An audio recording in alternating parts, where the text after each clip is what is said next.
Welcome to the Goatee Sports Page. Coming to you live from the Blue Tick Tavern in Maryville and 105.1 FM. Streaming live on Facebook, YouTube, and Twitch. Bringing you the best in local sports since 1978. Featuring the Greenfield Gunner, Mike Edwards, former Maryville Scot, Donnie Moore, former UT coach, Ray Trail. From the Daily Times, Marcus Fitzsimmons, and Troy Pro O'Haron.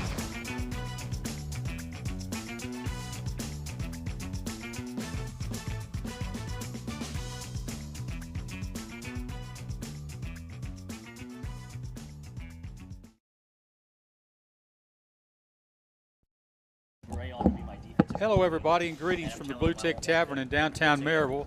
I'm Mike Edwards, the Greenfield Gunner, along with Donnie Moore, Troy Provo Heron, Marcus Fitzsimmons, and Coach Ray Trail, and this is the Goatee Sports Page. The Kansas City Chiefs and Patrick Mahomes outduel the Philadelphia Eagles to win Super Bowl 57, and we're going to the whistle blows. And now let's set today's lineup card, sponsored by Blunt Partnership.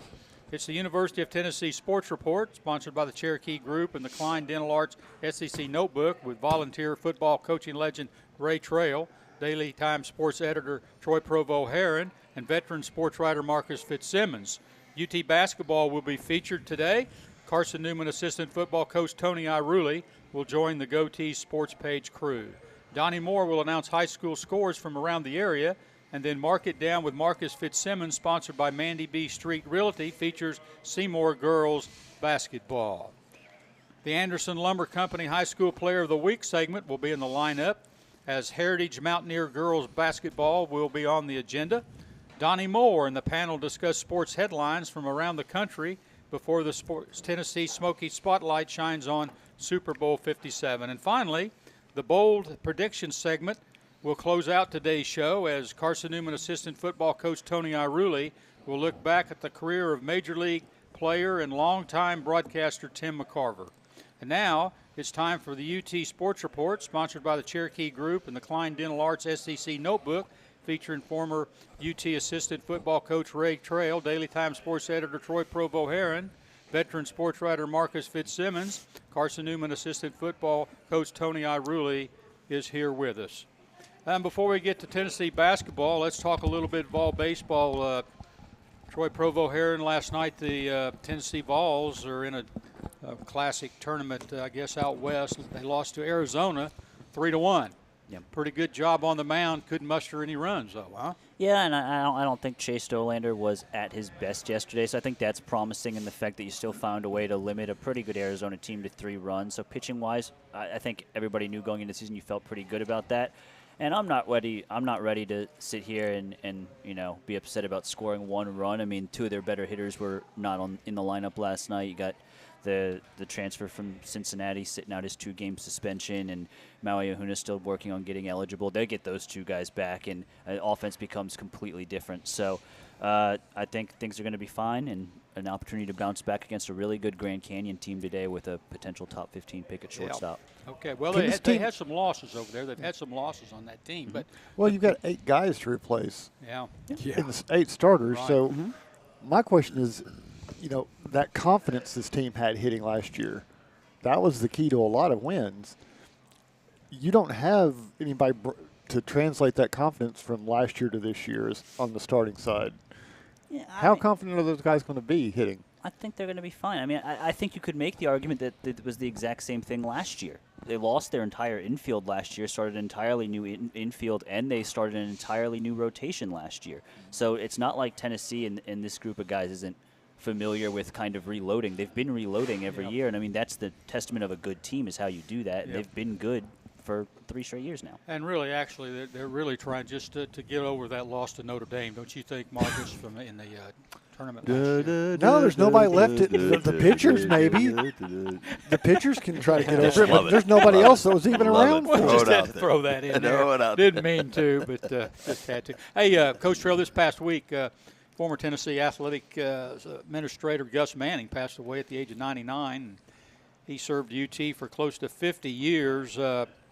He was a fixture over there, especially when we were over there, and then well after that. I thought he was about ready to retire when I left over there, but he hung on for a long time after that, huh? And you too, huh? Yep. Yeah. I tell you what, he was a fixture, just like you say, Yeah. and he's done a little bit of everything over there.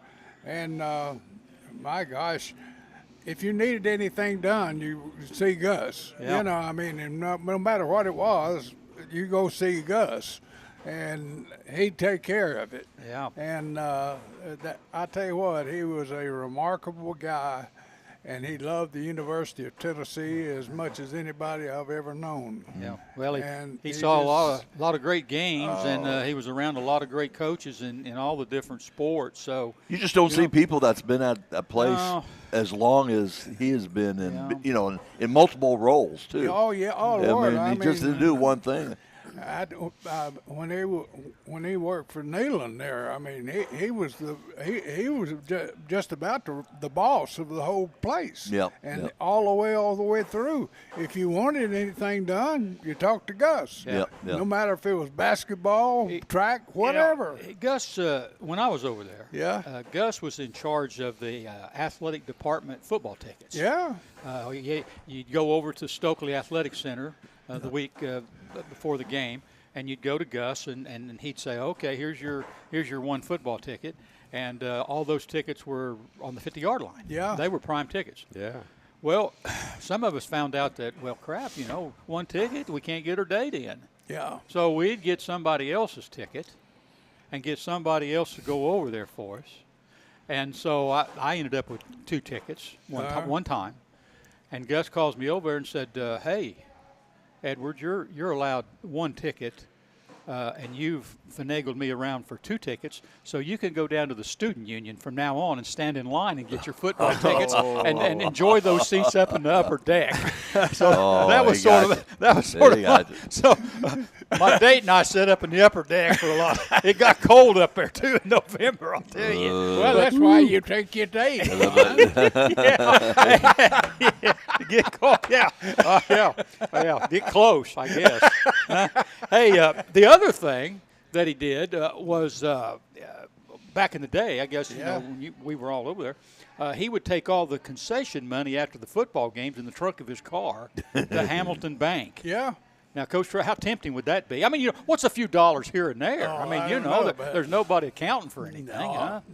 But I tell you what, he guarded that money like You're not a I kid. tell you what, you'd have to kill him to get it. I'll you're- tell you you're- that right now. You're not kidding. I saw him up at Becky's, been several years ago, and I think he was up there with Haywood. Yeah. And I was fixing to have hip surgery, and I went up to him and I said, "Hey, Gus, how you doing?" I said, "Haywood," I said, "I'm going to have hip surgery," and the guy over at Knoxville Orthopedics said it was probably done when I was playing over there. It got knocked out of place, and it just over the years wore out. I said, "Do you think the athletic department would take care of the bill if I went in there?" He looked at me and said, "Yeah, they're throwing money away over there like crazy. They'll fix both your hips and both your knees if you want them fixed all at one time." Yeah, but he was tight with the money over there. There's I no tell doubt you about what, that. now he ran a tight ship, and Yeah. but the best thing about it was if you wanted anything done or anything, you He's go the guy see to go to. Gus. You Yeah. go see Gus. Yeah. I mean, it was just that's the way it was. Yeah. Yeah. And but he could be tough on you, or just like you say, he could be easy on you. Yeah. I mean, he can make your life any way you want it. Hey, I thought Coach Trail and Gus were brothers. They both walked around over there with cigars. In their Yeah, mouth. You know what I'm it's saying? hard to tell Huh? the difference right I there. didn't know one from the other. Oh yeah, That's a guard. I'm a little taller than Gus. Much. But I tell you what, he was a good guy. Yeah. He's a good guy. Yeah. If you were in a tight or needed some advice or something, Gus would help you. Yeah. Well, he was a walk-on football player at UT. I didn't know that, and he was a baseball player over there. So he was around, and of course, General Neyland got him started over there, and then. After while he was there, he was on the locker room radio show with Bud Ford. I guess everybody eventually ends up on a radio show. I I guess guess that's kind of the end There of you the go. road. That's the end All of you the gotta do road is for look. you. All you gotta do is look around. Yep. Yeah, but I thought it was interesting when he retired over there. All he wanted, and this is what they gave him for retirement, was one meal a day at the athletics dining facility, and the use of his mid-1990s model Cushman vehicle that he rode around over there. They said it had around 15,000 miles on it, and an annual salary of $1. That's what they gave him. Pretty good deal. You know, obviously he didn't have a good agent for what UT's paying people over there. No, he got a great agent. He got exactly what he wanted. And that's more than most get. Yeah. But I'll tell you what, from a reporter's perspective, it happened to me once, but I'd gone over to interview somebody, one of the golf athletes, ended up, and it was a non-football practice day, ended up working late inside the media center and ended up with Gus and Haywood sitting there. Ooh.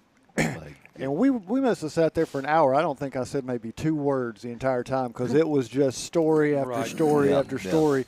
And it was there, both of them together in a conversation. You did not know where that conversation was going. No. Because it would meander from this story into this story. And then you take a left turn and you've jumped a decade and they're telling a story from here and then they're going back and talking about Neyland here and then they're going to talk about baseball. It was just the most fascinating thing you could ever look into was to sit when those two started jawing. And Coach Trail, he always had good seats at the games. He was always right down there on the front row, at least for the basketball games. I assume for the football games too. And he had a streak of football games. I don't know, 600 and some odd games, something like that. I don't think he ever sat down at a football game. He was always on the sideline, up and down, up in the stand, down around. Yeah. He was everywhere. 608 football games in a row. God. 608 in a row, and the good thing he never paid for one of them, so that was good. You didn't have to worry about ticket prices. Was that home games or just all games? All games. So he 608 in a row. He went up to Kentucky, and he fell up there on the way to the game, and that's when the streak was broke. Yeah. So, but he ran the show. Yeah. We went on the road. He's the one that set up the rooms and everything. So he was the there. football ops too. That's what I mean. The guy just did it all. He did it all. I mean, it was. I mean, like I said, if you were there and all of a sudden one of your family showed up that wasn't listed, you go to Gus, and I mean, he'd find you a way to get him in the game. Yeah. Hey, let's talk some Tennessee basketball. It was sort of Jekyll and Hyde last week. Yeah. You know, Missouri, not so much, and Alabama. You know, give us a big game on here at home, and we're ready to go. Auburn, Alabama, you know, we're ready to go. And I tell you, they were 2 different types of basketball games, Coach Trail. Alabama being a team that both teams were averaging over 80 points. Yeah. And Auburn was averaging over 80 points. And Alabama came in here, and they didn't score many, and Auburn didn't score many when they played in here. Tennessee put the defense on them. Tennessee decided to play tough half-court game defense, take the transition game away from the other team, run the clock down on offense, and just go back and forth playing the half-court game. And Alabama was satisfied. They played right into it, and I've got a name for it. It's Waller ball. And if you want to play Waller ball, Tennessee will let you play Waller ball all day long, where you just go down there and you run your offense and wear yourself out trying to get a shot, and then come down there on the other side and play defense and wear Waller ball. That's all I can say about it. But if you don't have a transition game, you're in trouble. On the other hand, Missouri, they decided to do a little full-court press to start the game, a little half-court press, mix some things up, try to get the game up and down. They jumped on them by 17 points. You couldn't play Waller ball there. You had to play catch-up, and this basketball team is not a real good catch-up team. They've got to be there or a little bit ahead and in control to where you get down to the end, all part of Waller ball, get down to the end, go to the free throw line, win the ball game. That's what they do. That's it. Right. That's exactly right. Well, they go to the free throw line. They've not shown the ability to win the ball game at the free throw line. Well, they did against Alabama. They can't. This is what at the end. This is what I noticed at the end. If it had been a basket closer, Tennessee missed the second free throw and would have been in trouble again had it been a basket closer. Yeah. I want to read this to you because everybody's all excited because they beat. And listen, I'm excited too. They beat the number one team in the country, but that team came in here and they were ripe. They just got done beating Auburn down there on their home court. Best game probably they played all year. Tennessee was coming off a loss. It's always easier to come off to a loss in the next game than it is to come off a big game to the next game. I mean, Alabama was ripe to get beat. Yep. It didn't surprise me at all that Tennessee got them. But what surprised me is how they got away with it, because this is how important their defense is in these games. Tennessee shot 23 for 63 from the field for 36.5%. They were 6 for 23 from threes for 26.1%. And from the free throw line, they were 16 for 25 for 64%. I'm going to tell you, Tony, really on most ball games, that'll get you beat. Sure. It's amazing when you see the stats, but that's the way they've been playing. Right. And it's up, when you look at it, you say, how in the world did they beat? Yeah.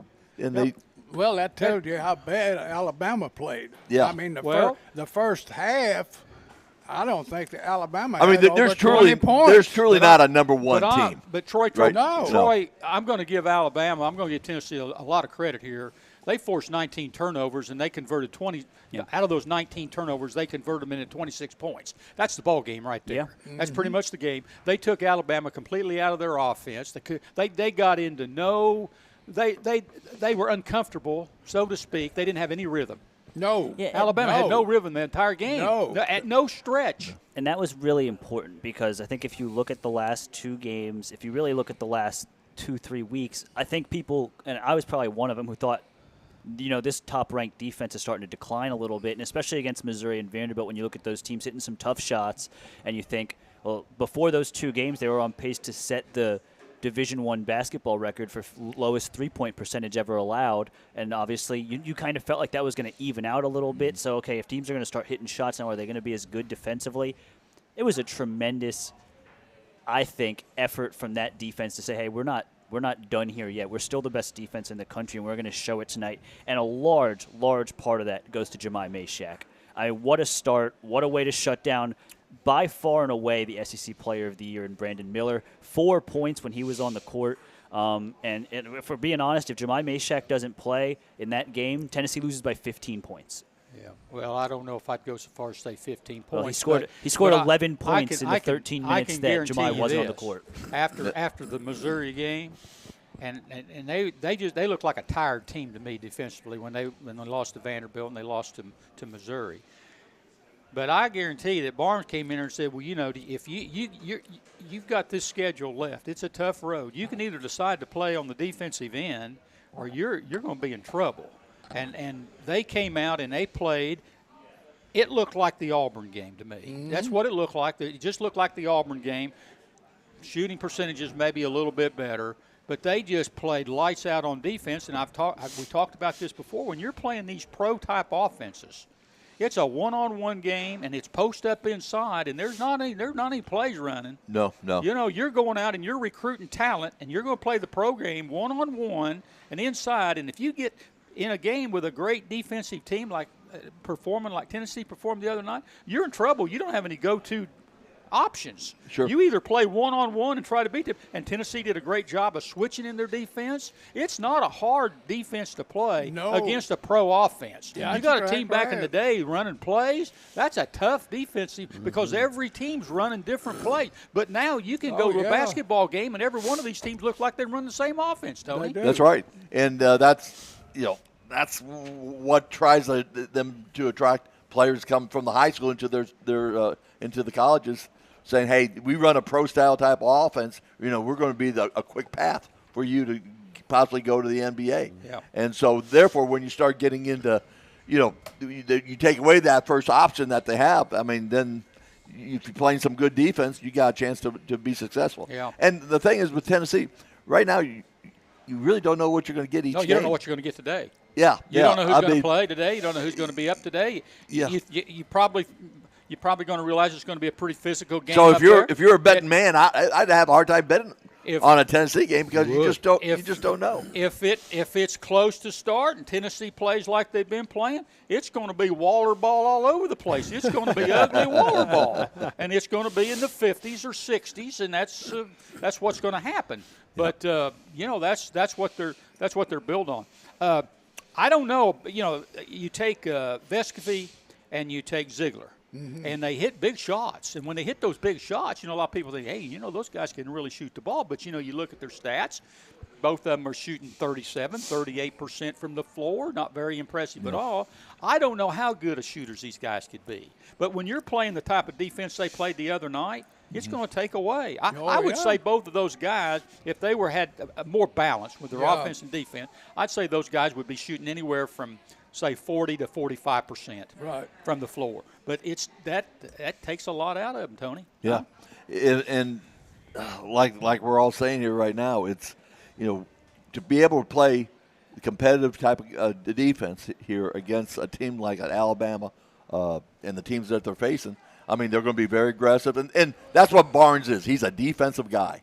And, if you're going to be successful at Tennessee, you're going to play good defense. And then, with the limitations of some of these offenses, if you take away that first option, now you got a chance to win the game. Yeah. You throw the ball away, and this was a big factor the other night. Tennessee didn't have many turnovers. Right. And Troy, they got 15 more shots than Alabama got. That's a big number right there, huh? Yeah, it was huge. And I think, they rebounded the basketball well, important. They played defense well, like you mentioned. The turnovers they got were important. And,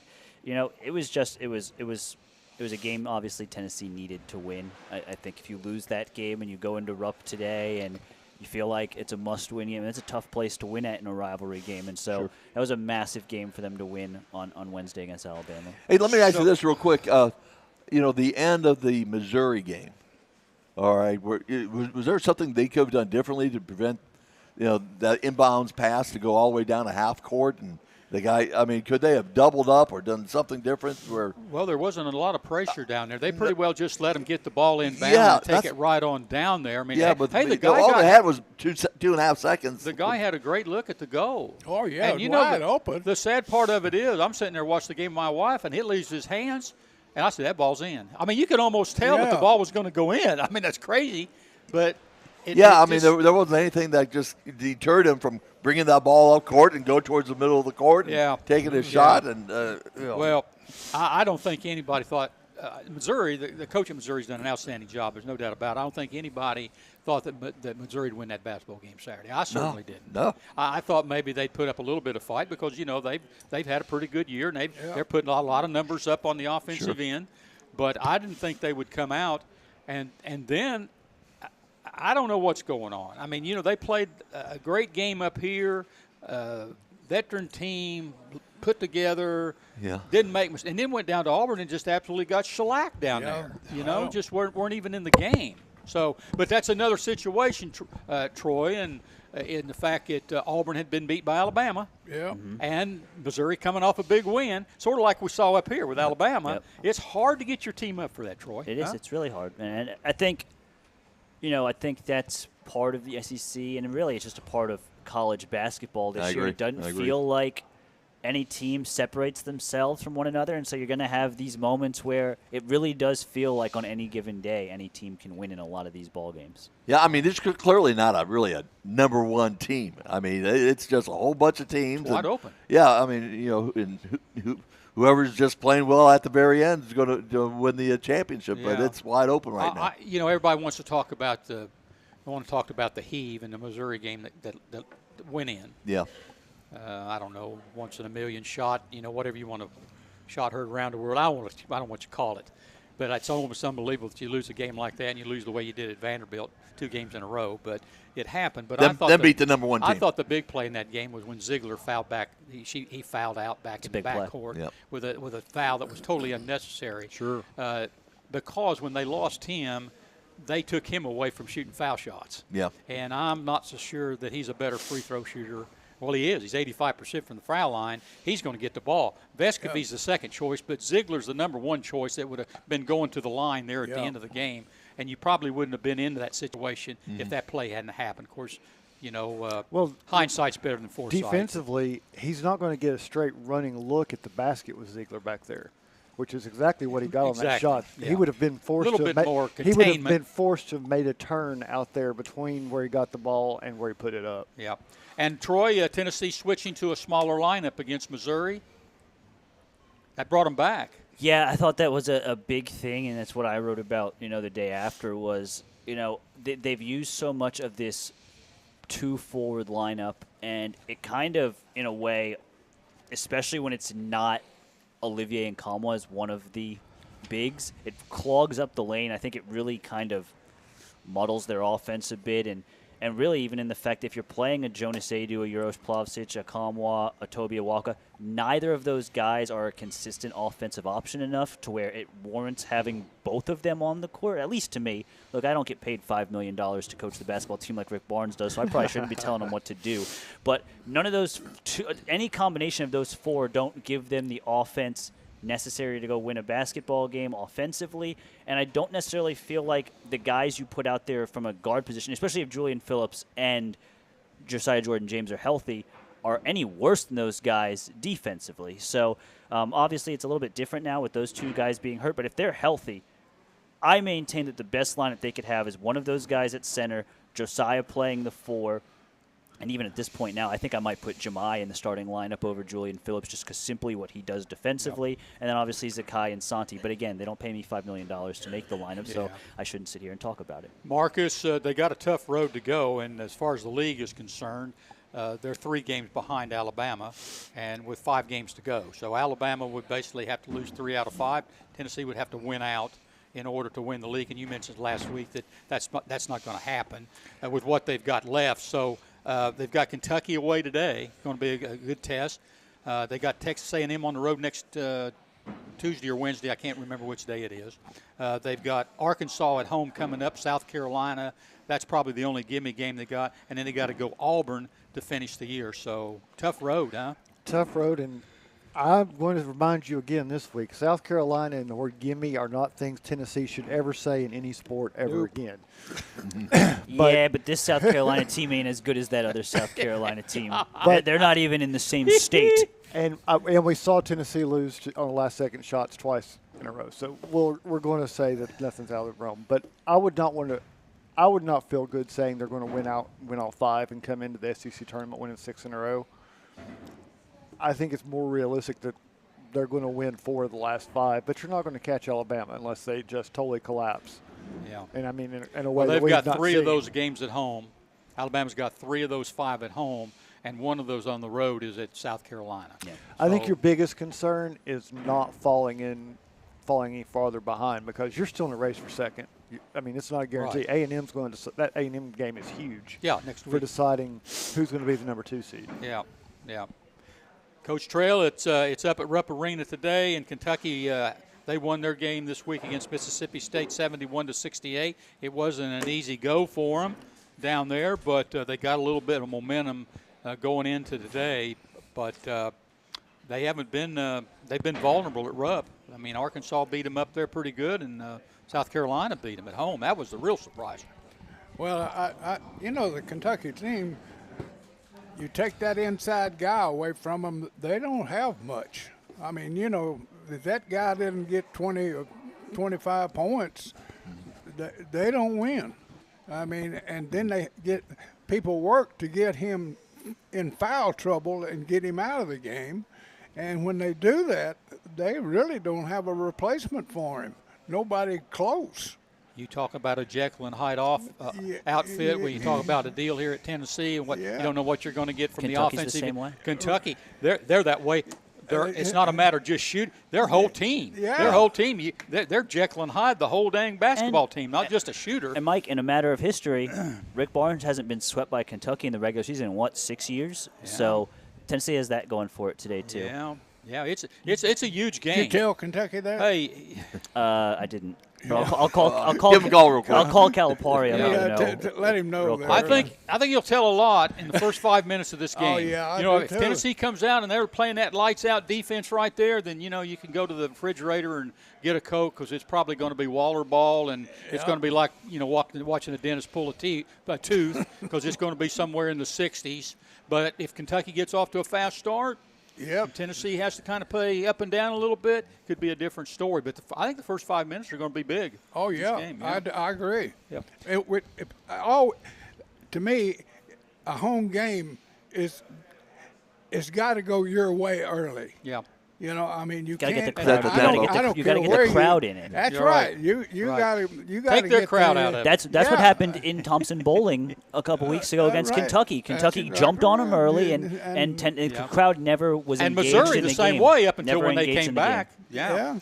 Hey, it's time to turn the page, and next up is the local scoreboard with Goatee Sports Page veteran Donnie Moore and Mark It Down featuring Marcus Fitzsimmons. You're listening to the Sports Page, and now stay tuned for the best in local sports. Make the big play with MVP Money Tools from Knoxville TVA Employees Credit Union. With KTVA ECUs, contactless debit card, direct deposits that hit up to 2 days early, credit cards that earn cashback reward points, and loans with competitive rates. Add all 4 MVP Money Tools to build your financial roster. It's everything you need to win financially. Join us now. Federally insured by NCUA. Equal Opportunity Housing Lender. Restrictions may apply. Call for details. 800-467-5427. Since 1925, Anderson Lumber in Alcoa has proudly served and supported our local communities. But did you know Anderson Lumber is so much more than a lumber store? You can stop in anytime and see our incredible kitchen showroom. From floors to cabinets and everything in between, Anderson Lumber's experts can help you design your dream kitchen. And then our install team will make it a reality. Wow.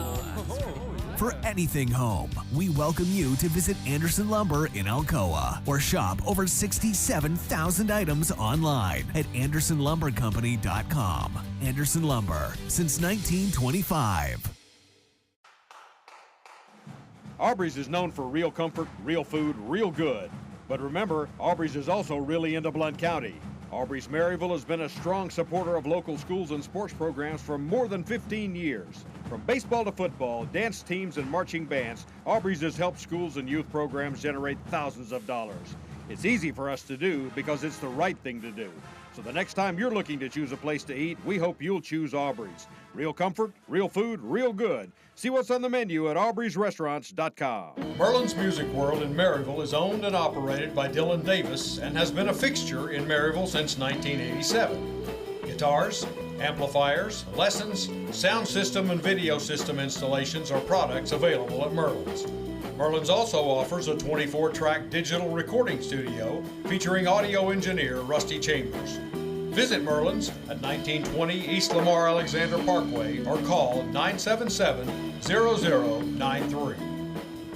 We all want our loved ones to be safe. Denso in Maryville is at the forefront of creating technology for safer vehicles. Join the automotive industry with Denso in a fast, challenging, clean, and safe environment. They offer great benefits and competitive pay, as well as a convenient on-site healthcare facility, cafes, fitness center, and more. Start your future now. Entry-level production positions start at $16 an hour for second or third shift. Visit densocareers.com/Maryville to learn more and apply. The Blue Tick Tavern is home to the tastiest pizza in Blount County. Try our signature Broadway barbecue pizza, grilled chicken and red onions covered in mounds of mozzarella. Or sink your teeth into our one-of-a-kind chicken and bacon pizza, made with an olive oil base, grilled chicken, bacon, red onions, and covered in Brussels petals. The Blue Tick Tavern also has salads, sandwiches, and the area's largest beer selection. Regularly recognized as the best pizza in Blount County, it's the Blue Tick Tavern, located at 128 West Broadway in downtown Maryville.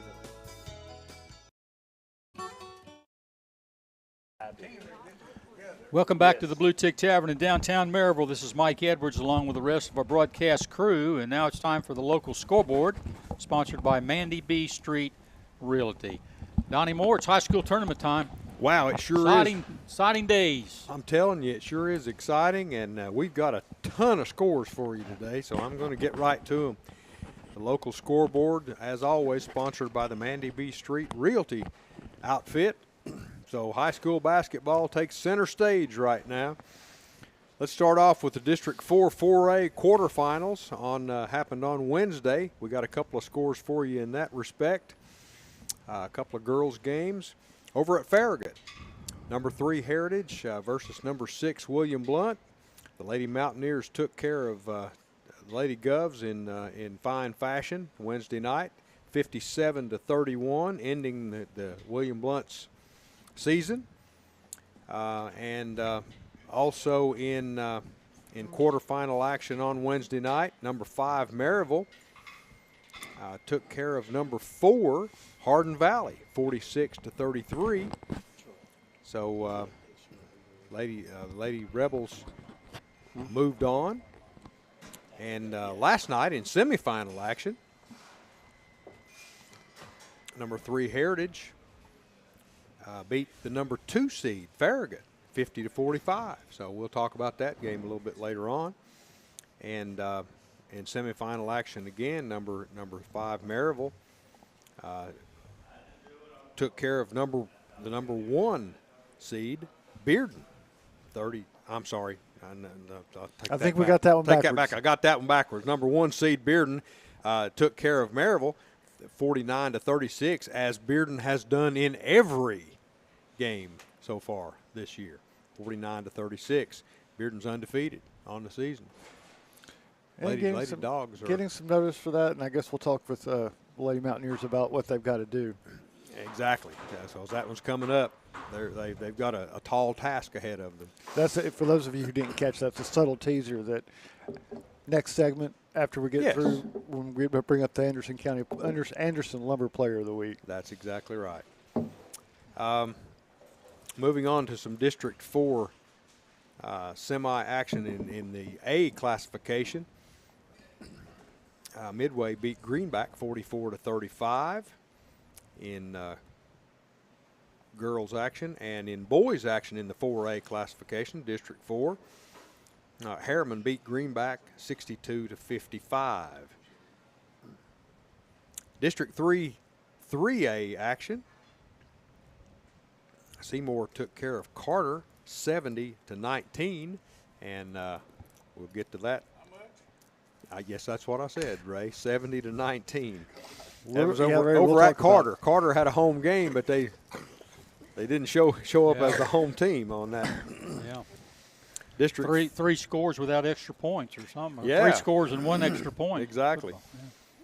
In boys quarterfinal action over at Farragut, District 4 4A, number 4 seed Maryville fell to the number 5 seed Bearden 50-43, and number 3 seed Hardin Valley beat Heritage, number 6 seed 63-28. Last night's action in over in District 3 3A at Carter. Carter boys beat Seymour 79-57. And today's action finds in District 4 2A at Pigeon Forge. Alcoa is going to take on the winner in girls action. Tonight, Alcoa takes on the winner of Cumberland Gap versus Union County.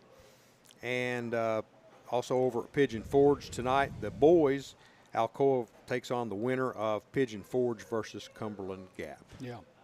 I got a couple things here. Yes, sir. Go right ahead. I want to mention we're all here on the sports page concerned with Macy Ridge. Yeah. Over at Alcoa High School, an outstanding player on the girls team there. Hated to hear about Been Macy. a really an important cog in their great season over there, and she's out with a torn ACL, and she's going to be going through surgery and then rehab and try to get herself back to play at the next level. But Macy's a warrior, though. She'll come back with a real tough blow right there, right here at tournament time, senior year. It's just the last thing you want to happen to somebody. Right.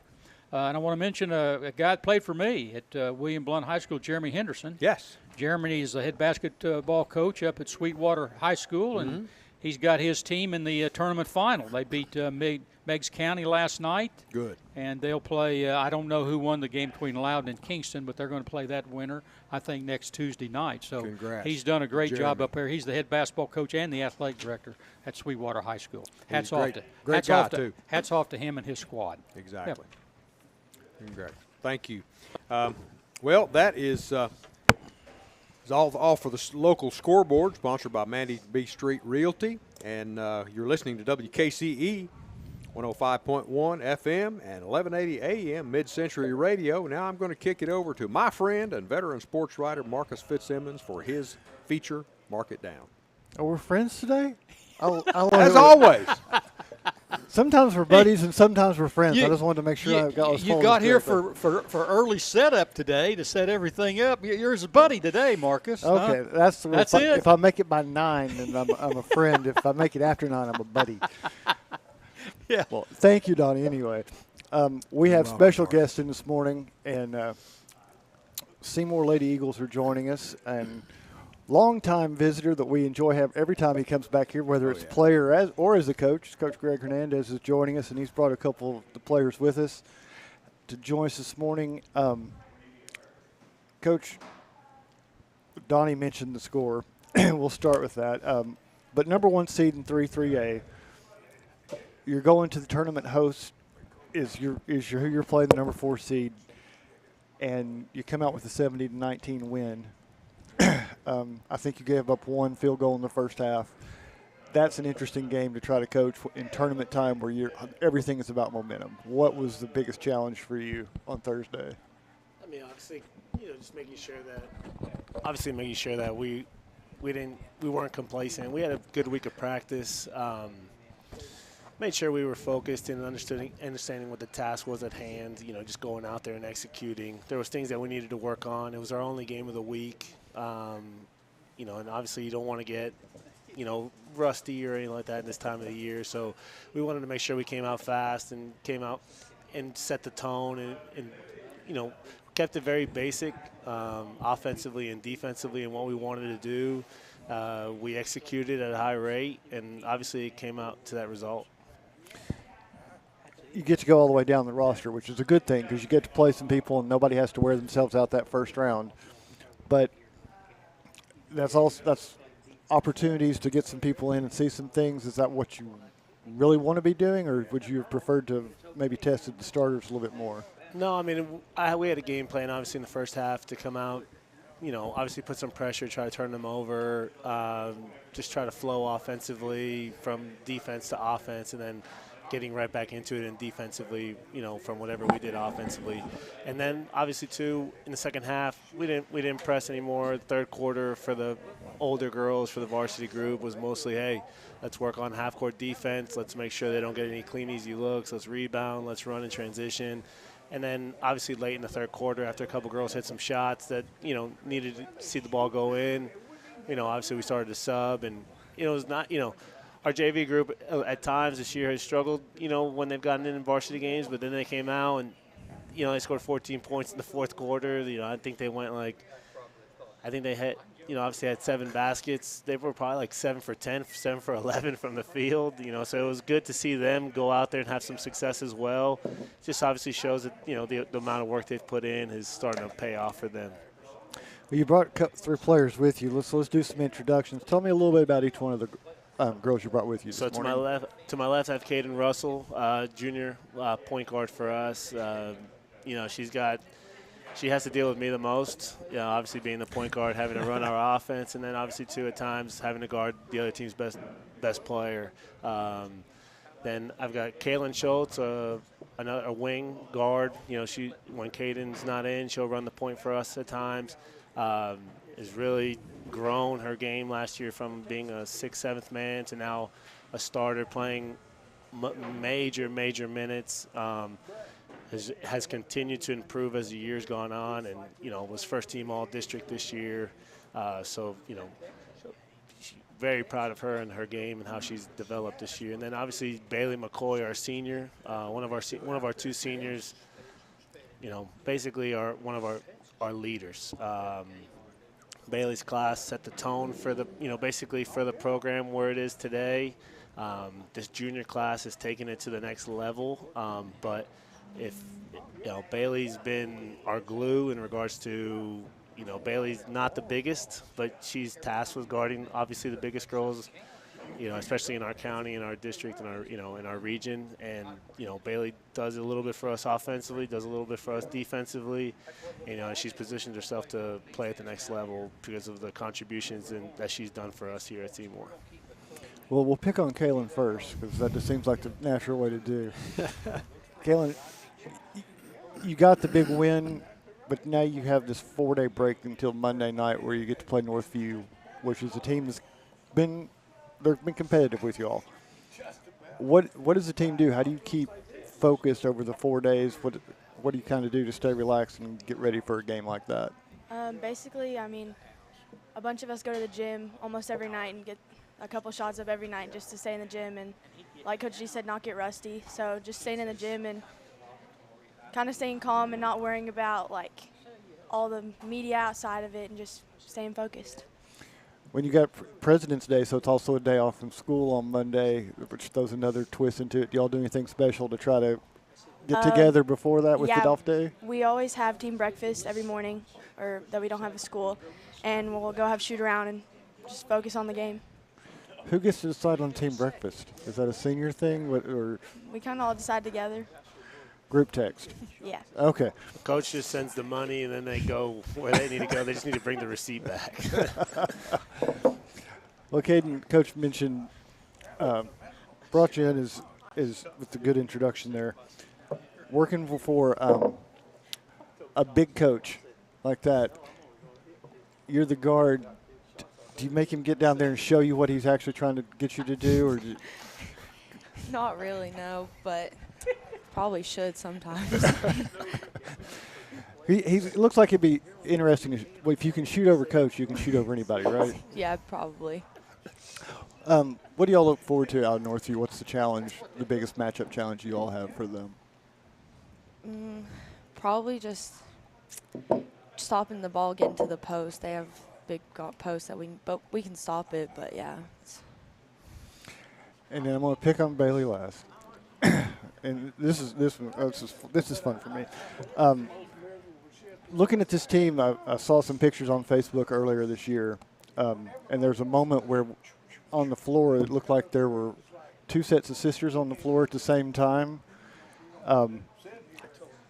Talk a little bit about what that brings to the team when you all have sisters in the team, beyond just the sisterhood, but actual biological sisters on the team.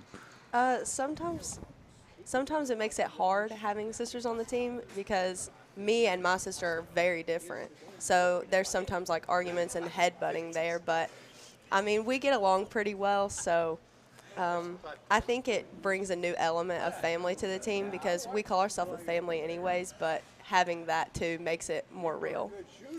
And the team has gotten a reputation this season for defense.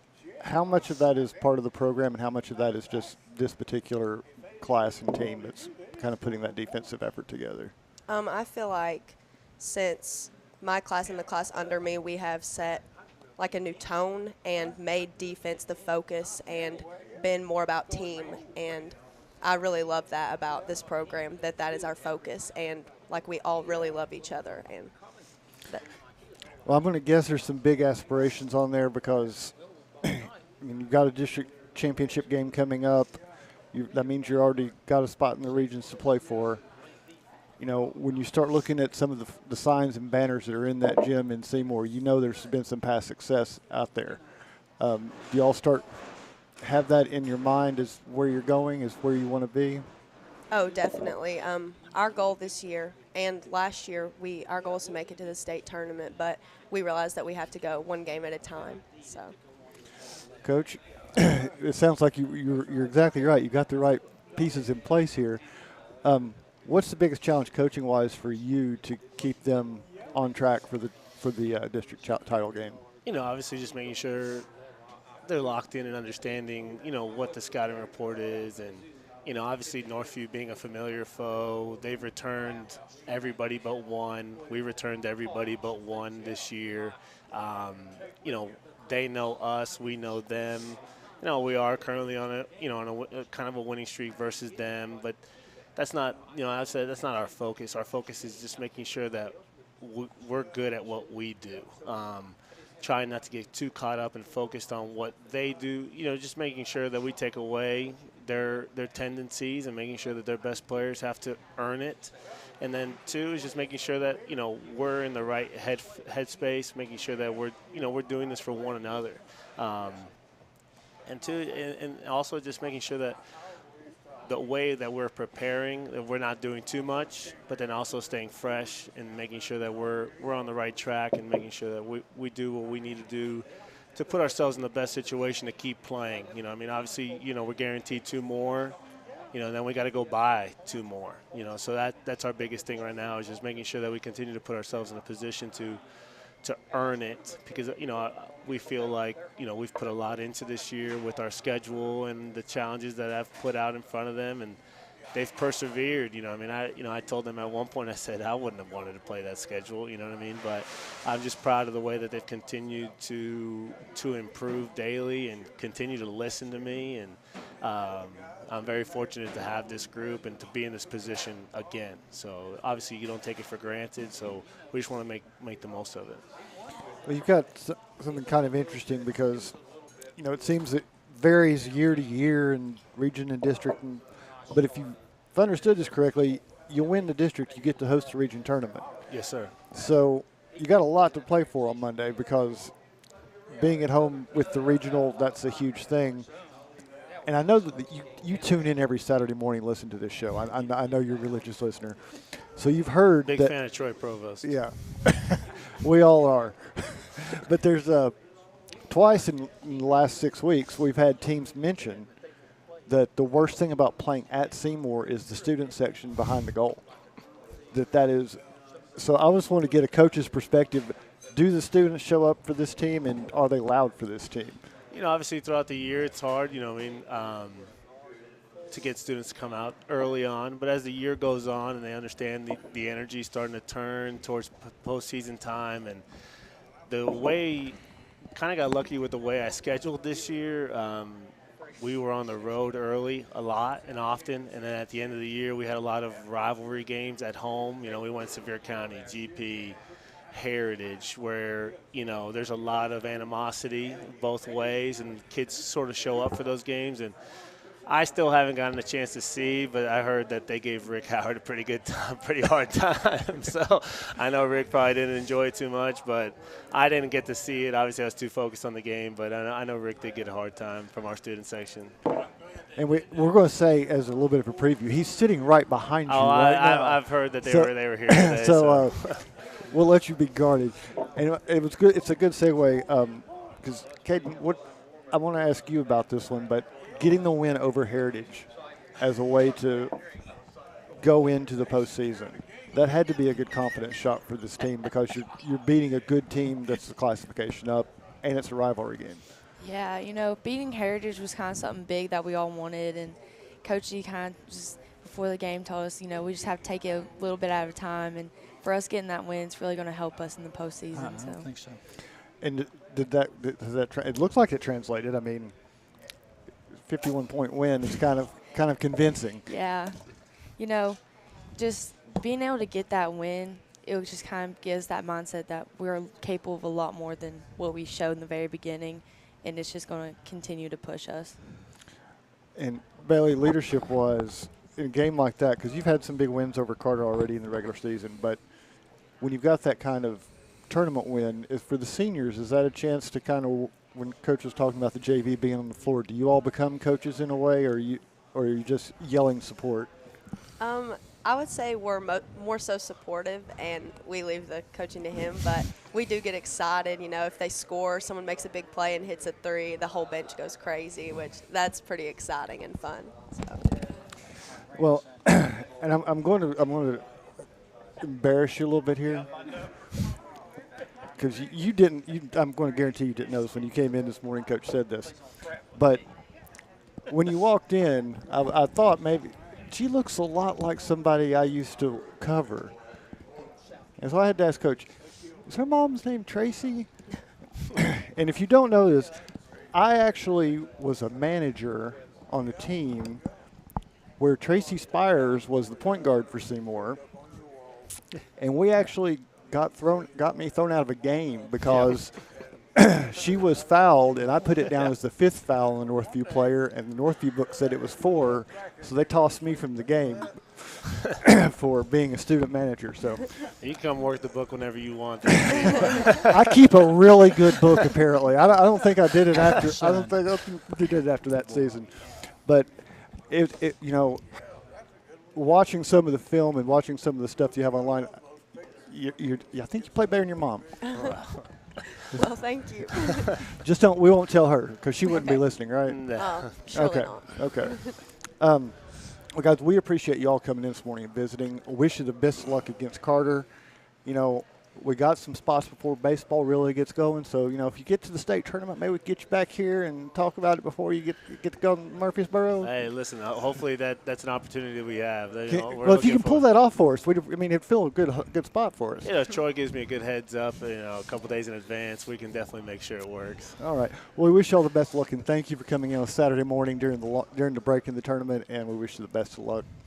I Mike, appreciate it. Thank you, guys. We'll go ahead and turn the page. Thanks, Marcus. We'll take a timeout here. When we return, the Anderson Lumber Company Player of the Week segment will be up with Troy Provo Heron. You're listening to the GoTee Sports Page, Blount County Sports Voice, and now stay tuned for the best in local sports. The Roger L. Newman Company began in 1984 with a vision of providing Blount County with excellent heating and cooling service. Mr. Newman also wanted a real business. No gimmicks and no high-pressure sales. They just fix it or replace it. They want to stay within your budget and make you comfortable. Their motto still stands true today. Call us first, we'll be there. Call Roger L. Newman Company at 982-5446 or visit online at rogerlnewman.com. Cooler temperatures are approaching. Upgrade your furnace now for as little as $50 a month. Your newspaper? That's right. The Daily Times is your newspaper, tailored to where you live, emphasizing the things that affect you and keeping track of the people and players in our community. The award-winning Daily Times can be delivered each morning right to your door or inbox with the latest in local news and sports. For a 30-day free trial offer, call 981-1100 and begin enjoying your life, your times, every day with the Daily Times. Dunkin' has what you need to conquer the day. So if you want to go from, I don't got this, to, I got this, well, then get this.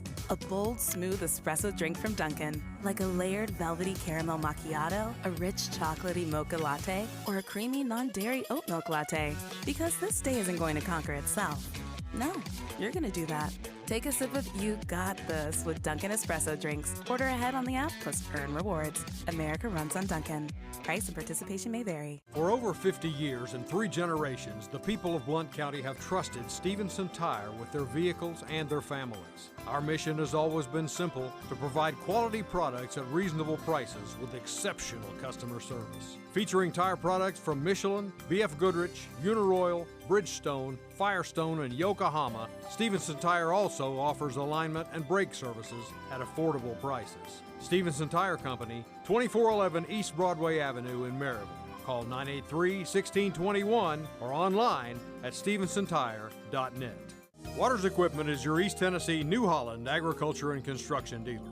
Waters Equipment has been serving Blount County for 48 years and has 2 locations in Maryville for sales and service for New Holland equipment. Offering shop and field service for trucks and equipment of all brands, Waters offers equipment rentals for New Holland skid steer, Mini X, and tractors. Call 238-9000 for your rental needs. That's 238-9000. Waters Equipment New Holland. Excellence in service. Since 1925, Anderson Lumber in Alcoa has proudly served and supported our local communities. But did you know Anderson Lumber is so much more than a lumber store? You can stop in anytime and see our incredible kitchen showroom. From floors to cabinets and everything in between, Anderson Lumber's experts can help you design your dream kitchen. And then our install team will make it a reality. Wow. For anything home, we welcome you to visit Anderson Lumber in Alcoa or shop over 67,000 items online at AndersonLumberCompany.com. Anderson Lumber, since 1925.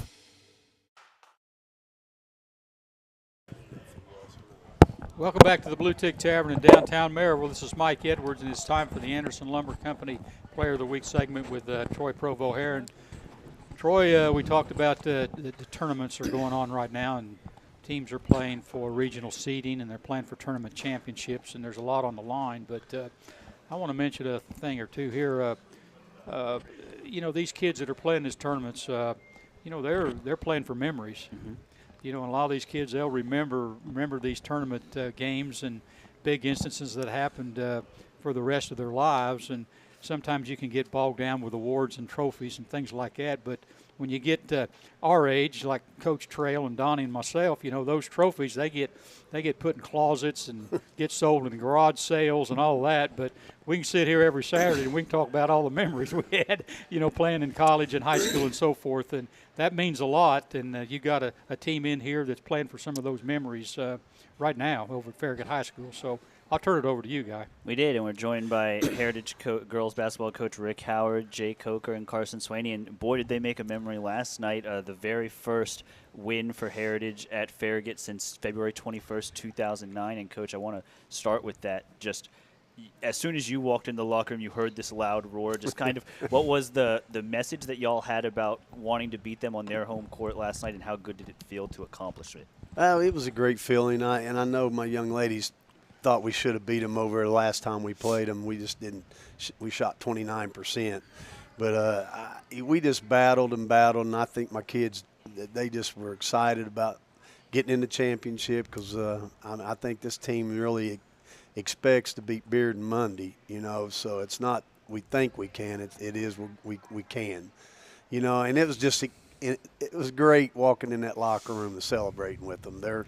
They've worked really hard, and they put up with me all year long. So, you know, it all comes down to having fun and loving each other and having each other's back. Jay, how much of a chip on your shoulder did y'all have going into last night's game? Like your coach said, you felt like y'all should have beaten them the first time there.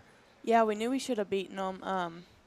We knew it was a really big game because we wanted to play Bearden in the championship, and it puts us opposite of them in the region too, so that's good. Carson, that loss to Farragut, I think, was the first of 3 in a row to close out the regular season. I talked to Becca last night about this, but Coach put it on y'all to kind of figure out a way to turn some things around heading into the district tournament. Just kind of what was that locker room like the days leading up to it, and how did y'all kind of turned it around to be as successful as you have been the last 3 days? We came into practice, and she gave us a speech, and we had to go out into practice, and I think that's the best practice we had all season. And, yeah. Made me feel really good that Becca read my article to y'all in the locker room. It did make me feel really good. I appreciate when the kids read. Rick, it's one thing to sit there and say, hey, these girls, you know, they've played so much basketball, they need to be the ones to lead. But then for them to actually do it and be the ones that have kind of turned it around in this district tournament, what does that say about these girls? Well, I think it shows maturity and character, you know, and they all have that, and determination. You know, they know they got a good ball team, and they play really well together. And just like against, I think, William Blount, we had 16 assists. So they share the ball very well. And I really thought, you know, these two stepped up, and then little J.C. Newbert stepped up. You know, we had a couple of our other girls, big girls, that didn't, you know, have a good night. So if you can come through and beat a good team like that with people having a bad night and other people stepping up, it just shows you how well balanced we can be. Jay, it's been a season that's been strange for me because throughout my entire time at the Daily Times, I've known Rick Howard teams to be defense-first teams, and for a large part of this season, y'all were really an offense-first team, but last night kind of got back to that defense. Were exceptional for 4 quarters. Just what was it about the way y'all played last night, and how are y'all able to stop Farragut the way you did? Well, we knew it was such a big game, so we just kept saying, just play our hardest. If we play our hardest, there's nothing else we can do. So we just went out there and fought. Carson, you probably had the biggest defensive play of the night. You hit those 2 free throws at the end. You kind of jump into that full court press. You get the steal along the baseline. Just take me through that play, kind of how you read it, and how big of a moment do you think that was? The girl throwing it in, she was like, watch her hands, because she was like, don't let her cross the line. And I think that's what she was mainly worried about. And I was like, straight up. So I just knew I had to get the steal. And then whenever I got the steal, I saw my open teammate, JC, and she made the shot. Rick, just kind of what went into the decision to jump into the press there? Well, you know, it's one of those decisions. If it works, you're a great coach. If it backfires, you should have never got in it. We were up 2, and I just thought right then we catch them, off guard, and Carson made a heck of a play, and JC finished. I mean, and it put us up 4, and that really sealed the game right there, I thought, and those are decisions you got to make, and, I did, and they responded. Thank God they saved me on that one. I do want to talk about JC because for so much of the year, it's been Carson, it's been Chloe, it's been Becco have kind of been the girls you've leaned on to close it out. But JC was the one taking the free throws last night, and she was the one making the big shots. Just what does it say about her that she was able to step up in a situation that she hasn't been asked to do a whole lot this season? I mean, she's been frustrated a few lately, and I just kept telling her to hang in there and work on her shot, and she stays and works on it. But I really thought she, grew up a little bit last night and had a really big game for us. I mean, we needed every point she had. So, and the be so little, I tell you, she gets after it on defense. She gets knocked around, but she pops right back up. And I was really happy for her, and I know all her teammates were happy. Jay, I think y'all are up 7 at one point in the second quarter. Farragut comes back. Y'all are up 12 at one point in the third quarter. Farragut comes back. How did y'all find a way to keep delivering another punch until they finally stayed down? Like I said, we just kept saying we got to fight. We got to play as hard as we can, and if we play as hard as we can, it'll work out for us.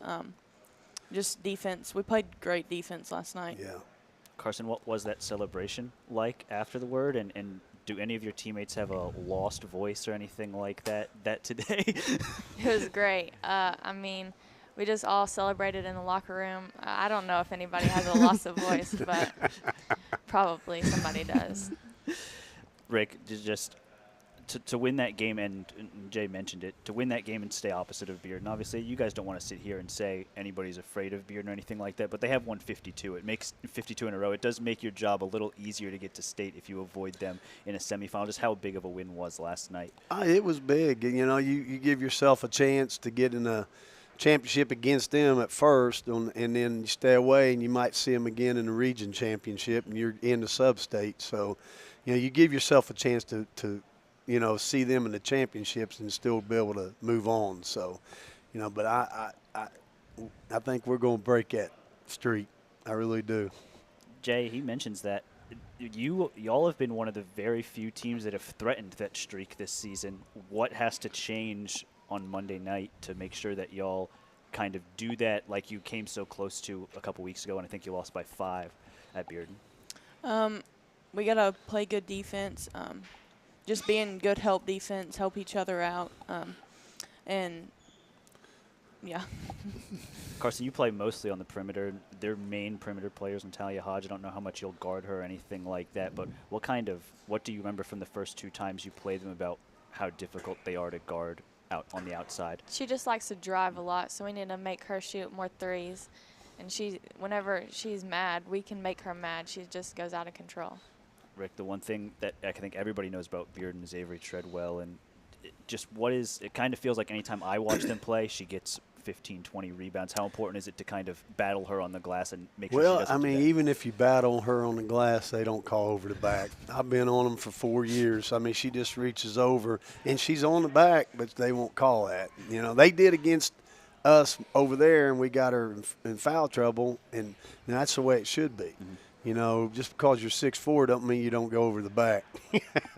We work hard and try to push her back, and it's just she's long, She's a good player, there's no doubt, and she's the X factor for them. You take her away, and they're just a regular team. Is it a game where you have to rely on Chloe a lot, and is there an added importance to try and get Avery into foul trouble if you can? Oh, there's no doubt. I mean, Chloe has to come and play. She has to have a big game against them, and everybody does. I mean, you don't win 52 games, 53 games in a row without being good, so and you got to penetrate that zone. That's the key. You can't sit out there and shoot threes, and everybody usually does, and they don't even take away the cuts because they know they got the 6'4" girl in there to block shots. So you got to pull up 3 steps before you get to her and shoot that jump stop, and we did over there. We did everything right over there, and we had them throwing it away, and a couple really, really bad close calls on the sideline over there. He calls blocks twice, and it wasn't. Now, you can watch it on film, and it was one, she had her hand up, and they threw it away, and we would have scored there, and we would have won the game, you know. But those 4 free throws put them up, and we had to shoot a 3, hit the front of the rim, and then you had to foul quick. But I'm excited. I think these girls really believe that we're going to beat them. I mean, we can. There's no doubt in my mind. Jay, I want to talk about you for a second, because something that Coach Howard always tells me basically anytime I talk to him after a game is Jay is really the glue of our team. She may not score the points. She may not always have the fanciest box score numbers, but without her, I just don't know if we're as good as we are. How have you gone about accepting that role as being the defender, all the things that maybe don't go into a box score but are obviously extremely important to this team? You know, I try to be a leader and encourage my teammates, and when I'm on the floor, just play as hard as I can and be talk to them, help them out on the floor, be like the coach on the floor, and play good defense and get a lot of rebounds, just make a lot of hustle plays. Even if I'm not scoring, I can do things to help my team out. And Carson, for you, 17 points last night. You've very rapidly become such an important player of this team. Did you ever expect that you would become 1A, 1B so quickly? And if you did, just kind of how have you kind of acclimated to that? No, I don't. I was scoring points last night, and my teammates were passing me the ball, and whenever I was driving, I shot free throws and made those. Rick, what can you say about these two girls here? Obviously, they are so important to your team. Oh, there's no doubt. Jay is a great leader. She calms everybody down on the floor. Like she said, she's like a coach on the floor, and you got to have that. And Carson is, I call her big game now. You know, she comes through for us, and her teammates do help her a lot, you know, and then Jay gets on the boards. I mean, she does so many little things that people don't notice in the stands, but I do, and she really takes coaching great. I depend so much on her, and I might get on her a little bit too much, but, you know, she takes it and she moves on. You know, we still love on each other after the game, don't we? Mm-hmm. It's a love-hate relationship, but we do it, babe. Girls, I do want to ask you about that because it's funny to me watching Rick coach. I really do get a kick out of him and all the yelling and stuff. How do you guys handle it on the court, and how do you kind of separate the Coach Rick Howard in-game as the Coach Rick Howard outside of the game, to how y'all's relationship is? I let it go in one ear, take it in, and then out the other, and then I change it. Jay? Yeah. Just take his coaching and know that he's going to coach us hard, and just got to take it, and after the game know that he's going to crack a joke with us and just have fun. So, Girls, I know obviously all the focus is on Monday and trying to win this district championship, but y'all have some bigger goals out there as well. At this point, with the way y'all have played the last 3 days, do y'all feel like y'all are getting closer to the type of team that can make that state tournament run that I know y'all kind of entered the season hoping y'all could do? Yes.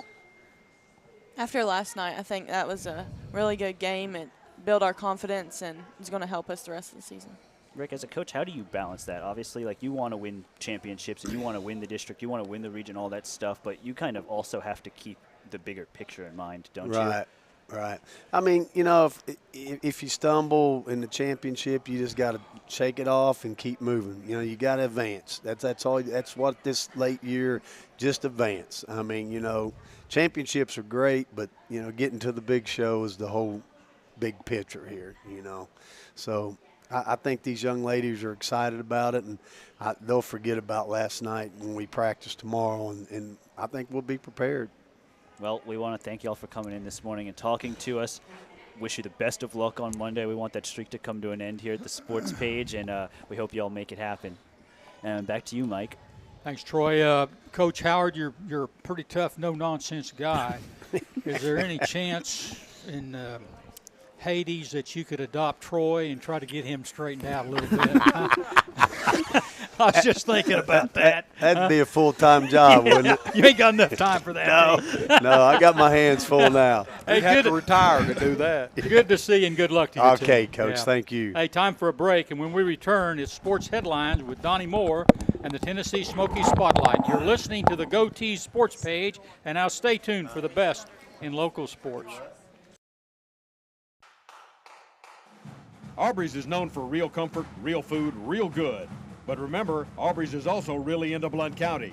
Aubrey's Maryville has been a strong supporter of local schools and sports programs for more than 15 years. From baseball to football, dance teams, and marching bands, Aubrey's has helped schools and youth programs generate thousands of dollars. It's easy for us to do because it's the right thing to do. So the next time you're looking to choose a place to eat, we hope you'll choose Aubrey's. Real comfort, real food, real good. See what's on the menu at aubreysrestaurants.com. We all want our loved ones to be safe. Denso in Maryville is at the forefront of creating technology for safer vehicles. Join the automotive industry with Denso in a fast, challenging, clean, and safe environment. They offer great benefits and competitive pay, as well as a convenient on-site healthcare facility, cafes, fitness center, and more. Start your future now. Entry-level production positions start at $16 an hour for second or third shift. Visit densocareers.com/Maryville to learn more and apply. Merlin's Music World in Maryville is owned and operated by Dylan Davis and has been a fixture in Maryville since 1987. Guitars, amplifiers, lessons, sound system, and video system installations are products available at Merlin's. Merlin's also offers a 24-track digital recording studio featuring audio engineer Rusty Chambers. Visit Merlin's at 1920 East Lamar Alexander Parkway or call 977-0093. Make the big play with MVP Money Tools from Knoxville TVA Employees Credit Union. With KTVA ECUs, contactless debit card, direct deposits that hit up to 2 days early, credit cards that earn cashback reward points, and loans with competitive rates. Add all 4 MVP Money Tools to build your financial roster. It's everything you need to win financially. Join us now. Federally insured by NCUA. Equal Opportunity Housing Lender. Restrictions may apply. Call for details. 800-467-5427. The Blue Tick Tavern is home to the tastiest pizza in Blount County. Try our signature Broadway barbecue pizza, grilled chicken and red onions covered in mounds of mozzarella. Or sink your teeth into our one-of-a-kind chicken and bacon pizza, made with an olive oil base, grilled chicken, bacon, red onions, and covered in Brussels petals. The Blue Tick Tavern also has salads, sandwiches, and the area's largest beer selection. Regularly recognized as the best pizza in Blount County, it's the Blue Tick Tavern, located at 128 West Broadway in downtown Maryville. Waters Equipment is your East Tennessee New Holland agriculture and construction dealer. Waters Equipment has been serving Blount County for 48 years and has 2 locations in Maryville for sales and service for New Holland equipment. Offering shop and field service for trucks and equipment of all brands, Waters offers equipment rentals for New Holland skid steer, Mini X, and tractors. Call 238-9000 for your rental needs. That's 238-9000. Waters Equipment New Holland. Excellence in service. For over 50. Off of 411 by Bonhor, you can find Welcome back to the Blue Tick Tavern in downtown Maryville. This is Mike Edwards, the Greenfield Gunner, and here's Donnie Moore with this week's sports headlines. Donnie, a lot going on. Boy, isn't that the truth? Yeah. We could take 2 or 3 segments for headlines, I guess, but we won't. Can we lead off with Mike and the dog? Yes. That'd be a good headline. One of the best wouldn't dog it? stories I've heard in years. That dog better know how to fly, and you should have flown him home. Yeah. Well, we got a new dog. Yeah. A new dog. We got a new Not dog. an old dog, a new one. Yeah. No, a new dog. Yeah. That's right. It's a funny thing. My wife Debbie likes King Charles Cavaliers, and she had to have one, and I wasn't really on board with it, but you know how that goes, right, Trail? You don't ever win those battles. No, in the tie break, the women always win. Got to keep the women happy. I've never won that game in 50 years of marriage. Never. So you found one outside of Knoxville? Well, the funny thing, we bought the dog, we brought it home, and the dog's just crazy about me. I mean, he wants to be around me, and Deb's going, I bought this dog, and all he wants to do is be around you. So I don't know. Where did you find a dog like that? I mean, well, she does a lot of research on it. Yeah, she does. You could have stayed at Charlie's house last night. Yeah, I didn't think of that. It was getting close because I was lost over in North Carolina. You don't have any internet. I was so far back in there was no internet connection. I was back in there, and when we got the dog, the lady goes, "Oh, just right down the road is where they filmed Deliverance." And I'm going, "Oh, great! I hope I have car trouble. I hope I have car trouble." That's about 10 minutes from Piedmont College, isn't it? Oh, really? That wouldn't have worked, though, Troy. Charlie doesn't live at Charlie's house. And the guy that said That's true. There is no house. And the guy that said Just squeal, in the woods. he's still there too. Yeah, he's still on the river. I stopped at one place, and they wanted to know if Coach Trail, if he was with me. You know, I said no. He's a regular. I left him back. They looked so disappointed. Yeah, he couldn't make it in this weekend. All right. Yeah. Oh, Donnie, what else is going on in the Better world? get to some headlines right here. Drop that. Well, we went off track on that one, did we? Longtime Packers reporter Bob McGinn said this week that the team is done with Aaron Rodgers. McGinn said, and this is a quote, "He's not coming back. They're disgusted with him, and they're moving on," end of quote. McGinn is convinced that the Packers are ready to move forward with Jordan Love as the team's QB1. We shall see. Didn't we do this last year? Didn't we do this to Brett Favre? Or the year before? Yeah. Or the year before that? I mean, Wasn't this exactly how Yes. he Last got time the I job? checked. Was with this kind of exact 3 years of angst with the That's Packers? why I said we shall see. Rodgers did sign a 3-year, $150 million extension just last March, after all, but he doesn't have a no-trade clause in his contract. You know, Coach Trail, he's never been the same after that relationship with Danica Patrick. Have you noticed that? It definitely knocked him off course. He won the MVP last year. That's not true. He was the National Football League MVP last year. I'll talk to you about Danica Patrick in just a few minutes here. Running back Aaron Jones agreed to an $11 million salary to stay in Green Bay next season, which included an $8.5 million signing bonus. Pretty good, right? Not so fast. Jones was set to make $16 million in 2023, but he had to restructure his contract in order to save the team money. Rumor has it that the team was prepared to release Jones if he did not agree to the pay cut. Oh, to release him? Never a dull moment in Green Bay. I'm telling you, yeah, So they're not going to have a quarterback. They're not going to have a running back. Well, they've signed him. High drama. They signed And they him. have a good running back behind him. Yeah. They signed him, but They didn't need to sign him. he agreed to an $8.5 million. He agreed to a $5 million pay cut. Well, NBC Sports, Mike, has announced Mike Tirico and Danica Patrick will return to host the network's coverage of the 107th running of the Indianapolis 500 on May 28th.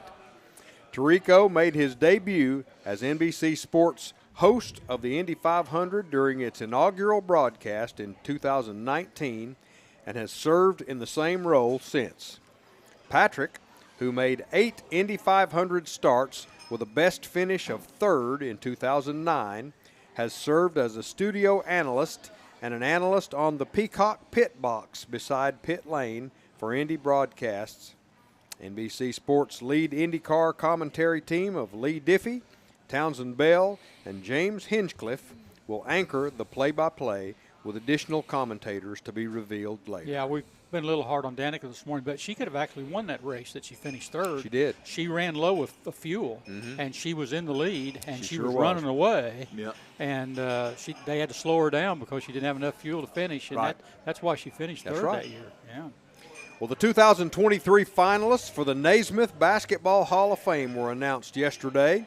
They are Miami Heat guard Dwayne Wade, San Antonio Spurs head coach Greg Popovich, San Antonio Spurs point guard Tony Parker, Dallas Mavericks power forward Dirk Nowitzki, Memphis Grizzlies and Los Angeles Lakers forward center Pau Gasol, Purdue men's basketball coach Gene Cady, Amherst men's basketball coach David Hickson, Olympic gold medalist and collegiate national champ point guard Jennifer Azzi. Did she come from Oak Ridge? I thought she did. Texas A&M women's basketball coach Gary Blair, 6-time WNBA All-Star point guard and Las Vegas Aces head coach Becky Hammon, Kansas women's basketball coach Marion Washington, and Three Rivers Community College men's basketball coach Gene Bess, who is the winningest coach in college basketball history. His record at Three Rivers, 1,300 and 416. That's a 757 winning percentage. He was hired at Three Rivers in 1971 and coached until 2020. Where is Three Rivers? Three Rivers is in Poplar Bluff, Missouri. By Three Rivers. Once you get them there, they ain't going to leave because they can't find their way out. That's right. Poplar It's like Bluff. Mike last night trying to get the dog. Yeah, I was. That's right. That's right. Yeah. We had Three Rivers. You know, that's not a good. That's not a good feeling to be stuck back in the North Carolina mountains with no internet, GPS to try to No, get it's yourself out not. of there. You know, That's you're like- like going along there and going, well, I think I'm going west, and sooner or later I ought to hit 411, and you're seeing signs that 20 miles from Atlanta. You know. Kind of like being in Poplar Bluff, Missouri. isn't it? And they don't believe in, and when you're driving through those mountains, they don't believe in signs. You know, they don't. There's not a road sign. There's not any towns. Well, they listed. do. It's just, they tend to disappear as soon as they go up. And you start hearing music going, no, no, no, no, no. And no, right, and no filling stations. I saw one Burger King the whole time I was driving. Did you stop? Yeah, we stopped. He asked for directions. How big is that dog? Yeah. It's just 3 months old. 3 months old. Yeah, Oh, yeah, it's a great. But it's already house trained. Oh, it's a great looking dog. It is. It's a beautiful dog. But boy, it was a 10-hour trip. 10-hour trip. 10 hours. Over and back. A 3-hour tour. Over and back. But if you do a straight line, it's only 20 miles. It's only 20 miles. But it's, Yeah, I was thinking, well, are we going to go the Dragon and get over there? Oh no, this way it's going to take you down to the Tellico Plains and down that way. And I'm telling you right now, I could have been on the Dragon; it would have been straighter. I mean, those roads were just they were 320 curves on the Dragon. They were pretty bad. Yeah. But Hey, that's anyway. all I got for this week's sports headlines. Now let's bring the Tennessee Smokies spotlight into focus. Back to you, Gunner. All right, we're back with former UT assistant football coach Ray Trail, longtime sports writer Marcus Fitzsimmons, and Blount County Sports Hall of Famer Donnie Moore, and Daily Times sports editor Troy Provo-Heron, and assistant football coach Tony Aruli from up at Carson Newman. And Full house. Yeah, full house. Yeah, Man, I tell you that's what, good. we got a full house, and it's a good thing because I'm about burnt out. Well, you're trying to recover from that 10-hour trip. I'm struggling. I'm struggling here. Hey, last Sunday the Kansas City Chiefs defeated the Philadelphia Eagles 38-35 to win Super Bowl 57. I'll start with you, Tony. As far as Super Bowls go, this one was right down to the wire. Yeah, pretty exciting. It was good game. Like we said, exciting. I just hated it to kind of go down to that final pass interference call at the very end. That's what people are going to remember about this game more than anything. Yeah, and that we talked about that on the show last week. Remember our ending there on predictions. Is it going to be determined that a call might make a difference? Remember we had that one. Yeah. And is it going to be decided by field goal? Yeah. So we were You're kind on of it- right on on that one right there. on those deals because it was a yes for really both of them. And I was polling for the Chiefs, but as a defensive coach, I really hated to see that call because it was a little tug, but it didn't disrupt the route. Yeah. The ball was 8 yards overthrown, and it was kind of holding a little bit. I just didn't. I didn't like it. I put out a message on our sports page deal, and Troy jumped right on there like it was raw meat, and I don't blame him because it's a tough deal on the officials deal. It didn't matter to me one way or the other. Yeah. But I just felt like by NFL standards, it was a little cheap. I mean, I think it was in a college or high school or that. But, the guy admitted it. He held. I mean, he said he held. So, Troy, you can comment on if you like to. Look, he held. He didn't just hold once. He held twice. Yeah. Now, I think there's like this whole new running thing where people just don't like games to be decided by officials. And if that's the case, then in the final 2 minutes, let's have the officials go to the locker room and it just be a free-for-all brawl. Because the point of the matter is he committed the penalty. Whether you like it or not, he committed the penalty. So sorry, you lose. And maybe part of that is because I hate the Eagles and I want them to lose really badly. But a penalty's a penalty, and he committed the penalty. Yeah, I just think that there's holding every single play. You know, Not defensive holding though. But it was. I just thought. First of all, I just thought it was just that really point. yeah, it did. But I just didn't like it. I didn't like Coach the call. Trail, if I was a defensive coach, I'd be you saw throwing the play. things. Yeah. And did you think it was a little cheap by NFL standards or not? I did. I mean, you know. Well, the ball was uncatchable. From what they do. The ball was uncatchable. I guess a better way to ask that question is, do you think during the game, at some other point in the game, maybe that call would have just let it go or not? Well, you can just about take every single snap along during the game that something like that was happening on both sides of the ball. I just didn't like it. I didn't like it in that situation. I mean, it was huge because that was a third down play. They got to kick a field goal. Correct. Right The ball was 8 yards overthrown. Right. So, I also don't like the uncatchable thing because defensive holding, it doesn't need to be catchable. And with so much offense nowadays being so timing related, if Patrick Mahomes drops back, he thinks his receiver should be one place, and because of the hold, he's not there. I'm putting it in a place where nobody can catch it because if they don't call a holding, I'm not forcing a ball that gets picked off and loses us the Super Bowl. But that slide holding, it didn't impede the route. It didn't, disrupt but you don't know the route. That. I just don't. This was my problem. Because I personally think it's a touchdown if he doesn't hold them. Because I think it was we talked about it. It was overthrown to the outside. It was overthrown because he was I held. thought he did not intercept. He didn't knock that guy off course. Yeah, it or didn't nothing. impede the guy route at all. I mean, like yeah. that. I mean, I'm saying it was overthrown because Mahomes saw his receiver wasn't there and he put it in a place where nobody could catch it. You got it all wrong. You got it all wrong. Rihanna was sitting up there and he threw the ball to Rihanna. This is what we talked about when we did our picks at the end of last week. Was when we talked about what it was going to come down to. We said you don't want to give the other guy a chance to win it. So in my mind, the mistake that was made, you shouldn't hold there for any reason. Let him have that touchdown so that you can get the ball back. Instead, you put them in a position where they could have been forced to kick a field goal, but you're really sitting there. You want the ball. You want to let them score at that point because they did exactly what you didn't want them to do, which is run the clock out on you. Yeah, and that's exactly what they did. They had a touchdown 2 or 3 times there, and they just laid down with the ball so they could run the clock I down. thought probably the best play, seriously, near the end of the game was when the running back slid at the 1 yard line, where he's got a chance to score a touchdown. Yeah. Say I scored a touchdown in the Super Bowl. Exactly right. But him thinking and being the game-winning touchdown. That's right.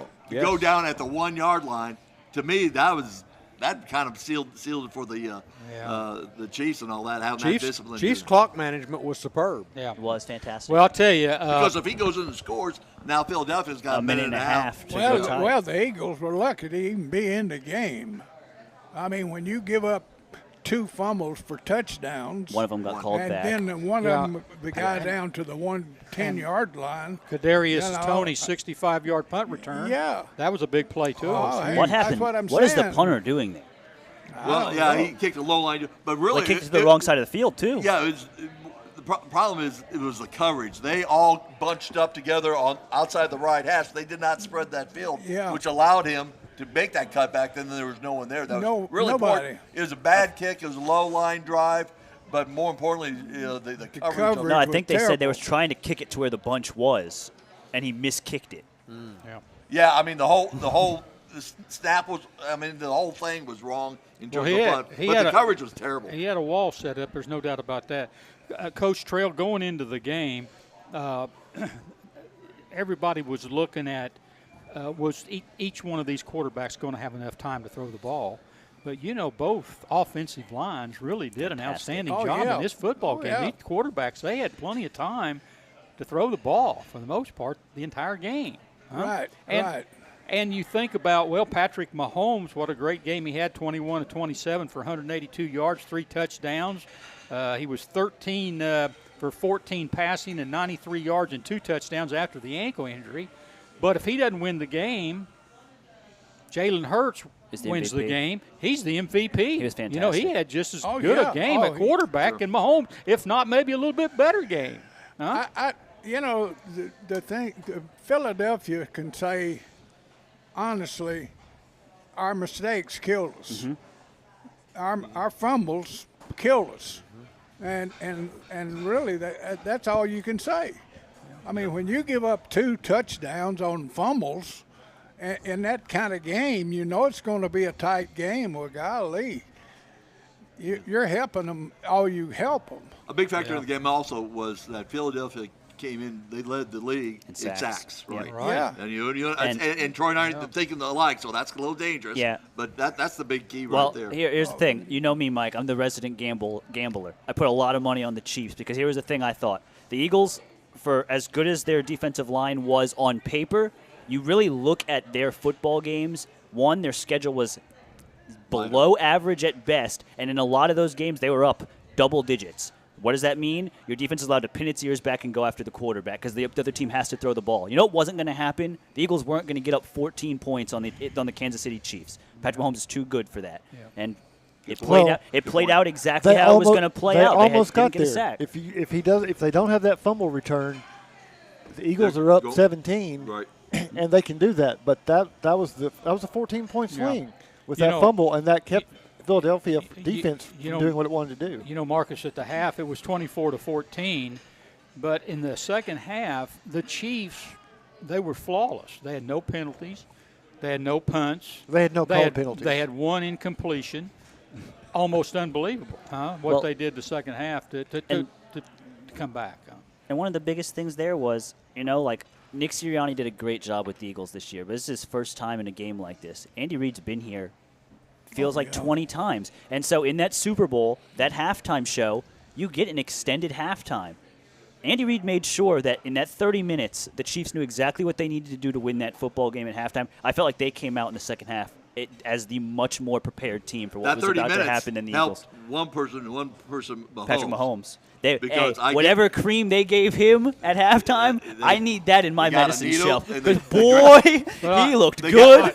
They got a needle and drained that fluid out of his ankle and put a couple shots in there, and his ankle was – I do wish that the penalty hadn't occurred. Yeah, right or wrong, I wish that there just wasn't anything – I wish there wasn't a hold. It was – all legitimate, and the game had played out. Yeah, because that's what they're talking about the game, the penalty. Yeah, because Jalen Hurts, 304 yards passing, 70 yards rushing, and 4 touchdowns. I mean, it would have been interesting to see them in the end of the game situation with everything on the line to see how it would have played out. That's the only argument I would have had about this Super Bowl. Other than that, I thought it was a great game. Oh, it was a great game. It kept you right there. It kept you right there. Eating the chips and everything and barbecue right up until the last after the game. Who said last week it was going to be a 3-point game? You. How about that? Yeah, how about that? Huh? Well, you and Troy need to get together, and he'll take your house. He'll take everything you own. You won't have anything but a trailer. I'll make it. I'll take everything you own. And I'll make it twice as big. Twice as big. Yeah. Think of it. Twice as big. Yeah. Hey, let's talk about the Chiefs. Are they heading toward a dynasty? They've got 5 consecutive AFC championships, 3 Super Bowls. And they've won. They've been in 3 Super Bowls, and they've won 2 of them. Coach Trail, are they on their way to a dynasty? And Patrick Mahomes maybe on his way to Tom Brady status. Yeah. Huh? Well, they're the best team. Yeah, I'd say they are a dynasty right now. They play in all the games that matter at the end of the year, and that's what you play for. Like to see them win one more Super Bowl, and now it's a. But I don't think you can. I think they're the modern definition. I don't think you'll ever see a franchise be able to do what the Patriots did to reach that Brady standard, because you're not going to have a quarterback that's going to do what Brady did and not take the money. It's too much of a status thing now. And right now we're in that little market pocket where you're like, you have the quarterback. By the time he gets good in year 2 or 3, then you're redoing his contract and you're putting all your capital in the quarterback, and you've got no money to spend on the rest of the roster. Yeah. So you've got like a very, very finite window to win a Super Bowl. I think the Chiefs disproved that this year. I mean, they gave Mahomes $500 million. They said, hey, we can't afford Tyreek Hill. They traded him. They redid the whole offensive line via the draft.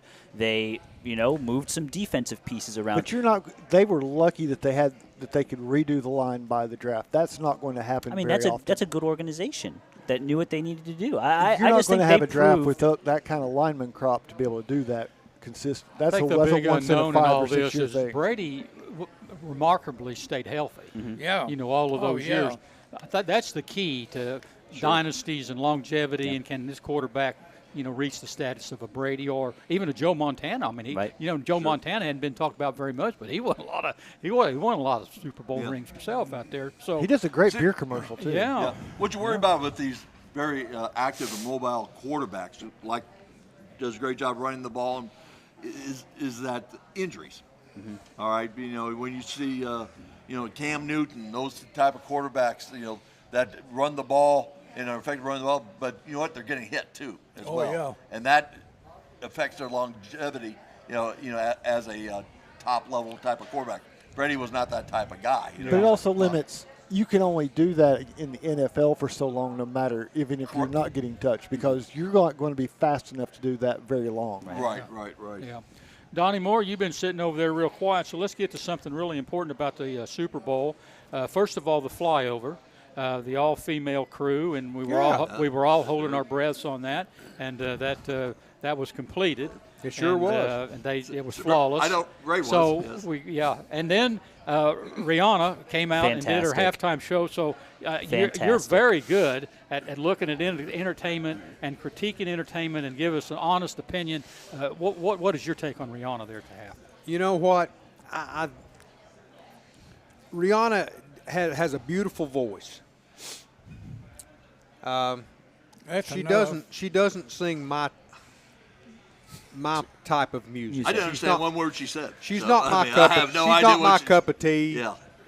But I'll give her. She does have a beautiful voice. Well, they said that she lip sung some of the songs. She actually didn't sing them. Well, I think they do a lot of that. I've heard her do a concert. I mean, I haven't been to a concert, but I've heard her sing on television. Well, Coach Trail didn't see it because he was doing what? Yeah, he was in the bathroom. Yeah, I did. And I texted everyone during music. She does have make sure we checked on Ray during halftime. Well, yeah, I mean, that's what halftime Well, is it was for. generational. The generation that I sat and watched the Super Bowl with, we had no idea what the heck she was talking about. The other generation that was in the other room, my son and their families and daughter, they loved it. Yeah, it was fantastic. I love it. See, I understood they sent those balloons over. They were actually trying to get it over the stadium so they could pirate the Super Bowl broadcast for free and not have to pay Fox any rights for it. But didn't we shoot those balloons down? Yes. Well, that's what they kept trying. They just never got one over the Arizona Stadium. Donnie, she was all dressed in red. Yeah, I saw that. Did it look a little satanic or No, it was demonic? it was or? symbolic. So she's pregnant. So she was the egg, and the guys in the white around her were the. Oh man, why didn't you text that? Because me and Trail missed I it. could have You done missed without that, didn't knowing you, Ray? that. I didn't. I could do have that. really gone. I'll tell you what, He's in there for round I'll three. tell you It was thing that I symbolic. couldn't understand. My gosh, When I saw the replay, she kept grabbing her crotch, and I kept thinking, what the Sam Hill is that? Yeah. What, is that part of the song or what? I thought it was where the thing was shaking up there in the air and she was trying to keep her balance. I don't know Mike, what you it was. had to but check I the mean, symbolism I didn't of it. see it. I didn't see that. My wife did, I and she wouldn't have wanted- commented. And I sure thought it wouldn't have was wanted to just been a up in the tribute air to like Michael that. Jackson. I don't know what it was. I just wondered. I'm going to go with the best Maybe thing was the she was Matthew having- McConaughey commercial for Dunkin' Donuts. Yeah, the commercials. That What'd was you think of the that was commercials? one of the best commercials I I've seen. enjoyed in a while. that. I like one, that. too. I like the one with John Travolta. That was good. That was a good one too. And I like the M&M's coming back. The dog And commercial I like got the the Sylvester number one. Stallone commercial too. The best. That was a good one. I'm in the room right now with a bunch of older people, so I want you guys to be completely honest. Old. Older. I said older. Oh my God. I said Older than older. you is I didn't not say saying old. anything. Yeah, but that's what I'm saying. When you Well, said well, oldest, you looked right at Ray. I just want. I want to know something. at him. How many of you thought your TV broke when the Tubi commercial came on and it started trying to put up the movies? How? That was pretty good. That Because was- I was looking at my that son-in-law. was funny. Okay, so Tony. So I was right. Somebody here thought their TV broke. I thought so. Okay. Yeah, I thought my son-in-law had taken over the TV because he was working on his cell phone, and I thought he had taken it over. I know, what are you doing here? Yeah.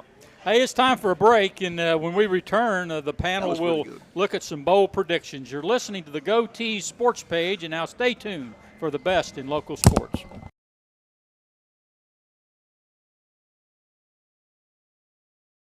For over 50 years and 3 generations, the people of Blount County have trusted Stevenson Tire with their vehicles and their families. Our mission has always been simple: to provide quality products at reasonable prices with exceptional customer service. Featuring tire products from Michelin, BF Goodrich, Uniroyal, Bridgestone, Firestone, and Yokohama, Stevenson Tire also offers alignment and brake services at affordable prices. Stevenson Tire Company, 2411 East Broadway Avenue in Maryville.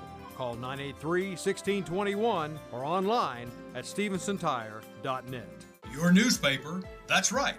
The Daily Times is your newspaper, tailored to where you live, emphasizing the things that affect you and keeping track of the people and players in our community. The award-winning Daily Times can be delivered each morning right to your door or inbox with the latest in local news and sports. For a 30-day free trial offer, call 981-1100 and begin enjoying your life, your times, every day with the Daily Times. Dunkin' has what you need to conquer the day. So if you want to go from, I don't got this, to, I got this, well, then get this. A bold, smooth espresso drink from Dunkin'. Like a layered velvety caramel macchiato, a rich chocolatey mocha latte, or a creamy non-dairy oat milk latte. Because this day isn't going to conquer itself. No, you're going to do that. Take a sip of You Got This with Dunkin' Espresso drinks. Order ahead on the app plus earn rewards. America runs on Dunkin'. Price and participation may vary. The Roger L. Newman Company began in 1984 with a vision of providing Blount County with excellent heating and cooling service. Mr. Newman also wanted a real business. No gimmicks and no high-pressure sales. They just fix it or replace it. They want to stay within your budget and make you comfortable. Their motto still stands true today: call us first, we'll be there. Call Roger L. Newman Company at 982-5446 or visit online at rogerlnewman.com. Cooler temperatures are approaching. Upgrade your furnace now for as little as $50 a month. Welcome back to the Blue Tick Tavern in downtown Maryville. This is Mike Edwards, and it's time for the panel shelter insurance prediction segment for the week. And before we get to some of those, if we can get to some of those, I want to talk a little bit about Tim McCarver. Tim McCarver, of course, outstanding baseball player for the St. Louis Cardinals and the Philadelphia Phillies. He had a stint there and won several World Series. Three, Tony? I think maybe three, somewhere around. Yeah, three World Series and 26 World Series that he broadcast in the broadcast booth. But what a great impact. He passed away last week. What a great impact he had. Yeah, and I just want to mention that, as boys, we all had our heroes, most of them baseball, football, and me growing up in the 60s, Tim McCarver was my guy. I mean, I grew up as a Cardinal fan. I was a catcher. Tim was the catcher for a great Cardinals team with Bob Gibson and Kurt Flood and Lou Brock, and I imitated my batting stance after his. Did you play as well as he did? No, not quite. But you know what? I did hit a grand slam against the University of Tennessee, and I gave Tim McCarver my credit. You know what? I'm just thinking, Troy, that would have been a great battery, wouldn't it? Charlie Palaio pitching and Tony Iruli catching. What do you think? That's going to be the highest ERA of the battery in the history of the league. And most pass balls and all that. Tony's going to keep calling for fastball down the middle. Charlie's going to hit it. And the ball is going to be soaring out the park. Yeah. Those two would have combined for like an 8.4 ERA. Would have been bad. Did you ever meet Love you, Tim Charlie. McCarver? I know you're listening. Yeah, I met him one time. Spring training in Sarasota was the White Sox, and in Bradenton were the Pirates. And me and my buddies, we would a lot of times go down to the White Sox game, and we waited outside the dugout to get autographs out the game. And Bob Gibson and Tim McCarver came out at the same time. And my buddies, they went to go get the autograph from Bob Gibson. I stuck around, got Tim McCarver's autograph. And, everything about Tim, he was my hero growing up as a boy. He ended up moving to Sarasota. In fact, my cousin Elizabeth was his hairstylist. And so I just wanted to pass on that he was a big influence in my life. had a great career as a broadcaster, and it's a shame that that we lost him this week. Yeah, a couple of World Series he played in that I remember was the '64 World Series, I believe, when they played Yankees. Played the Yankees. Yes. That was an exciting series. And then when they played the Detroit Tigers, if you remember, that was the year that the Tigers had Mickey Lolich and. Well, you had what's his name that won 31 games. Yeah. Yeah, and that was the '68 World Series. They beat Boston in the '67 World Series, lost to the Tigers in the '68 World Series. Kurt Flood misjudged a fly ball in center field. But what I read about him, he was a very honest guy. Great guy. If you weren't playing well, or you weren't managing well, or you weren't playing up to your ability, he let you know about it. Yeah, I mean he was a great team leader.